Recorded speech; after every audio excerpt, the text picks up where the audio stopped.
जी, आप सबको प्रणाम। आज हम जानेंगे कि वैदिक गृहस्थ जो होते हैं, ये शब्द जो मैंने किया है ये सनातन पद्धति के अनुसार अर्थात जो सुखी होना चाहते हैं, सुखी भी सब होना चाहते हैं। तो ऐसी कौन-सी दिनचर्या है जिससे कि गृहस्थ लोग हम सुखी रहें? और शास्त्रों में दिनचर्या के बारे में गृहस्थी के लिए क्या कहा है? इस विषय पर थोड़ा-सा हम शास्त्र की दृष्टि से जो हमारा संस्कार विधि में गृहस्थाश्रम प्रकरण है, उसके अनुसार थोड़ी चर्चा करते हैं। जो लंबा-चौड़ा नहीं, थोड़ी देर में समझ में आ जाए।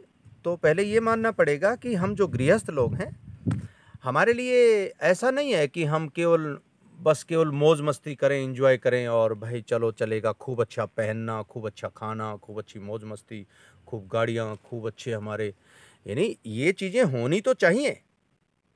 गृहस्थ में भोग का महत्व है, लेकिन भोग के लिए ही गृहस्थ हो जाए ये ठीक नहीं।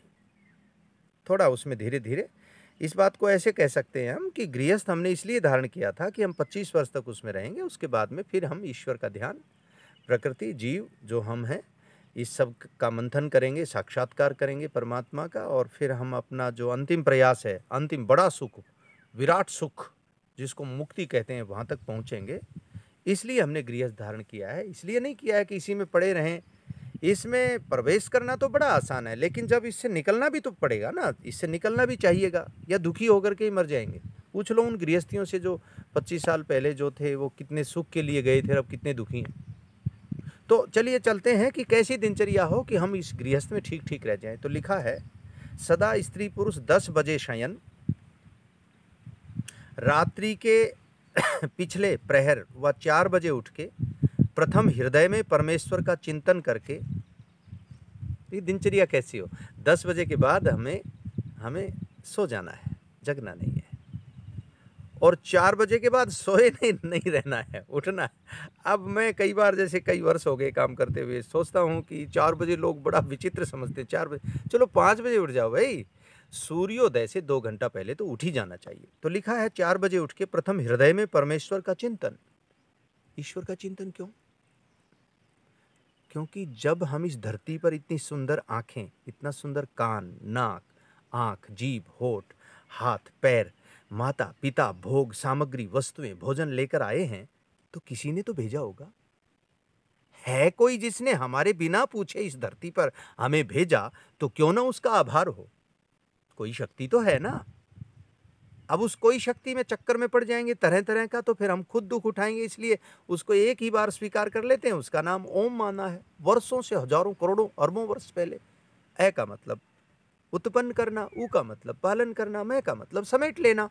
उस ओंकार, उस भगवान, उस परमेश्वर को, उसको प्रणाम करें, उसके प्रति कृतज्ञ हो जाएं। हे भगवान, रात्रि को हम सोए थे, न जाने क्या-क्या सोच करके सोए थे, आज हमारे साथी कई उठ भी नहीं पाए होंगे। आपका धन्यवाद है, आपने एक दिन और दिया। हे परमेश्वर, आपका धन्यवाद है। प्रथम हृदय में परमेश्वर का चिंतन। धर्म, हालांकि इसके तो मंत्र हैं। ओम प्रातः यज्ञिं प्रातः इंद्रं हवामहे प्रातर्मित्रा वरुणा प्रातः यस्विना प्रातर्भगं पूषणं ब्रह्मणस्पतिं प्रातः सोमौत रुद्रं हुवेमा। गुरुकुल में जब हम पढ़ते थे, बड़ा सुंदर ढंग से मंत्रों का उच्चारण करते थे सुबह 4 बजे। तव वंदन हे नाथ करें हम, सुबह सुबह गाते थे। तो सुबह ईश्वर को प्रणाम करें, धर्म और अर्थ का विचार करें कि आज मुझे क्या करना है, और किसी का छल बल से तो नहीं ले लेना है। धर्म का भी, अर्थात मैं आज क्षमावान रहूँगा, धैर्यवान रहूँगा, मैं सत्यवान रहूँगा, सत्यवादी रहूँगा, मैं पुरुषार्थी रहूँगा। आज मैं भाग्य के भरोसे नहीं बैठूँगा, मैं पछताऊँगा नहीं। धार्मिक बनकर उठें और धर्म और अर्थ के अनुष्ठान व उद्योग करने में यदि कभी पीड़ा भी हो, तो भी धर्मयुक्त पुरुषार्थ को कभी न छोड़ें। यदि कष्ट भी आए, रोटियां प्राप्त करने में, भोजन प्राप्त करने में, वस्त्र प्राप्त करने में, जीविका प्राप्त करने में कष्ट भी आए, तो कष्ट सहना मंजूर है, छल बल से नहीं लेना है। पैसे बहुत आएंगे, लालच बहुत आएंगे, आकर्षण बहुत आएंगे। इसलिए न छोड़ें धर्म को, किंतु सदा शरीर और आत्मा की रक्षा के लिए युक्त आहार विहार, औषध सेवन, सुपथ्य आदि से निरंतर उद्योग करके व्यवहारिक और पारमार्थिक कर्तव्य कर्म की सिद्धि के लिए ईश्वर की स्तुति, प्रार्थना और उपासना रोज करें, जिससे परमेश्वर की कृपा दृष्टि और सहाय से, ईश्वर की सहाय से महा कठिन कार्य भी सुगमता से बन जाए। ऐसी दिनचर्या जी में अब उस दिनचर्या के छोटे छोटे चरण, 5 चीजें अत्यंत आवश्यक बनाई उस दिनचर्या में। देखिए पहले तो क्या, जब हम उठेंगे तो ये जो दैनिक दिनचर्या है इसको छोटा सा समझें हम। रोजाना हम जब भोजन करते हैं तो रोजाना पसीना भी निकालें। उठ करके मंजन आदि करके, पानी आदि पी करके, पेट साफ करके अच्छे से थोड़ा व्यायाम जरूर करें। रोजाना करें, रोजाना, ताकि ग्लो रहे चेहरे के ऊपर। प्राणायाम करें। जगह को छोड़ दें, उस घर को जरूर छोड़ें जिसमें हम रात्रि को शैथिल्य अवस्था में थे, शिथिल थे, सोए हुए थे। उस जगह को छोड़ दें, बिस्तर फोल्ड कर दें, झाड़ू लगा लें, बाहर जाएं, चिड़ियाओं को सुने, पक्षियों को अच्छे से, खुले में जाएं और खूब पसीना निकाल कर थोड़ा अच्छे से पहुँच करके नहाएं और फिर बैठ करके स्तुति प्रार्थना करें। ये जो बोला जा रहा है स्तुति प्रार्थना, इसको बोलते हैं सबसे पहले ब्रह्म यज्ञ करें, अर्थात संध्या करें। संध्या के कुछ मंत्र हैं, उन मंत्रों में बड़ी ताकत है। उन मंत्रों में पहला मंत्र गायत्री मंत्र है, हे ईश्वर आप हमें सद्बुद्धि देना। आप जानते हैं ना, खेत में यदि कोई देखने नहीं जाए तो अपने आप खरपतवार आ जाता है।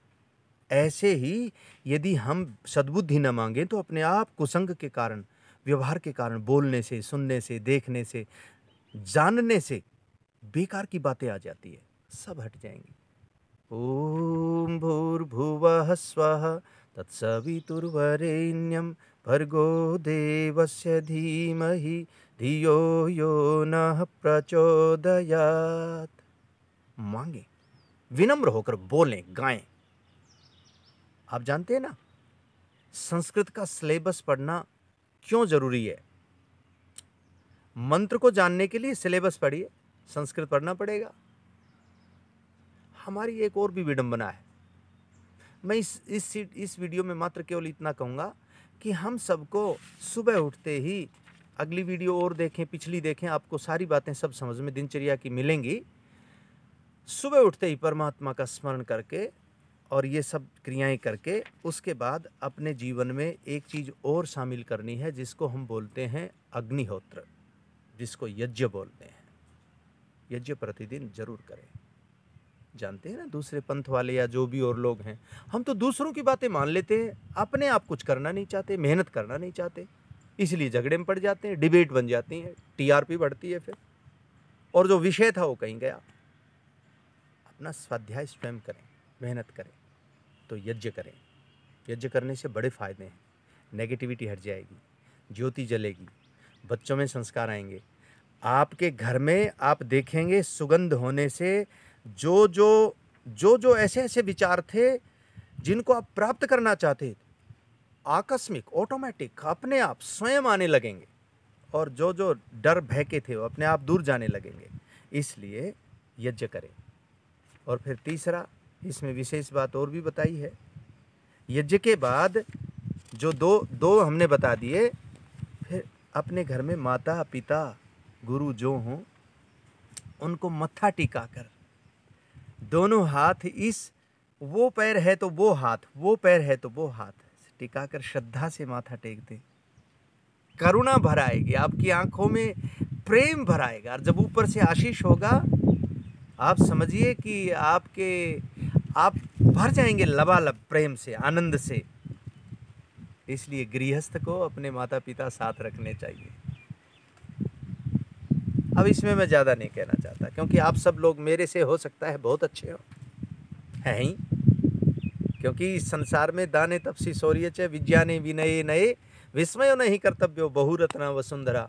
दान देने वाले, तपस्या करने वाले, शौर्य वाले, विनम्रता वाले, विज्ञान वाले बहुत करोड़ों लोग हैं। अभिमान नहीं करना चाहिए, तभी तो ये धरती चल रही है। इसलिए उसके पश्चात क्या करें? उसके पश्चात अपने माता पिता को प्रसन्न करें। और फिर उसके बाद क्या करें? उसके बाद पक्षियों को, कुत्तों को, कौवों को, अन्य जानवरों को उनको भी थोड़ा बहुत संभालें। 10 मंत्र हैं छोटे छोटे, वो हम उसमें आहुति डालते हैं। बलि वैश्वदेव यज्ञ में आहुति डालते हैं, उसे सुगंध होकर के दूर तक पहुंच जाता है। ये 10 आहुतियाँ हैं। अग्नये स्वा सोमाय अग्निशोमाभ्याम स्वा विश्वेभ्यो देवेभ्यः स्वा धन्वन्तरये स्वा कुवै स्वा अनुमत्यै स्वा प्रजापतये स्वा द्यावा पृथ्वीभ्याम स्वा स्विष्टकृतये स्वा। बलि वैश्वदेव यज्ञ कर लें। और फिर उसके पश्चात 5वां यज्ञ बच गया, वो है अतिथि यज्ञ। अतिथि का मतलब होता है जो कोई अपने घर में अपरिचित आदमी अचानक और विद्वान के रूप में जब आता है तो उसका अवश्य घर में स्वागत। आओ बैठो पियो पानी, 3 चीज मोल नहीं आनी। कितने ही व्यस्त हो हम। आइए जी, नमस्ते, आप कैसे हैं? ठीक तो हैं? कृपया बैठिए, लीजिए पानी लीजिए।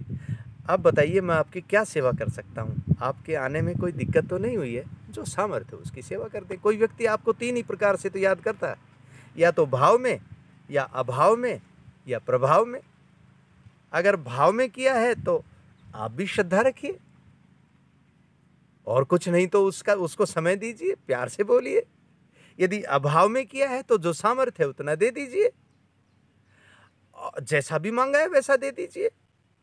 और यदि प्रभाव में किया है याद, तो भगवान का धन्यवाद कीजिए। हम कितने सौभाग्यशाली हैं, किसी ने हमें याद किया, कोई हमारे घर पे आया। अतिथि अच्छे, इससे संसार में सब लोग सुखी रहेंगे ऐसा करने से। आप जानते हैं ना, आजकल एक हमारे मुहावरा है, मैं और मेरा नाथा दुनिया का फोड़ा माथा। तो ये सारी बातें हैं। इस तरह से जो दिनचर्या है इसमें गृह। अच्छा, फिर उसके बाद में अब आप आराम से खूब कमाइए। याद रखें, आलसी ना बन जाएं, प्रमादी ना बन जाएं। बस इसी तरह से शाम को फिर सो जाइए। ये छोटी सी दिनचर्या। अब चाहे आप इसमें व्यापार कीजिए, चाहे अध्यापन कीजिए, चाहे आप सेवा कीजिए, जो भी कीजिए, दिन में कमाइए जरूर, खाली मत रहिए। अपने बच्चों को साथ रखिए। बाकी इसके लिए अच्छी बात है कि आप छोटी छोटी पुस्तकें हैं वो पढ़िए। जीवन को बदल देने वाली पुस्तक का नाम है सत्यार्थ प्रकाश। रोजाना थोड़ा थोड़ा पढ़ें। हमारे साथ भी जुड़ सकते हैं शाम को 8:15 से 9:15। पुस्तक आपके घर आ जाएगी, मात्र केवल आप पढ़िएगा, हम सुनेंगे।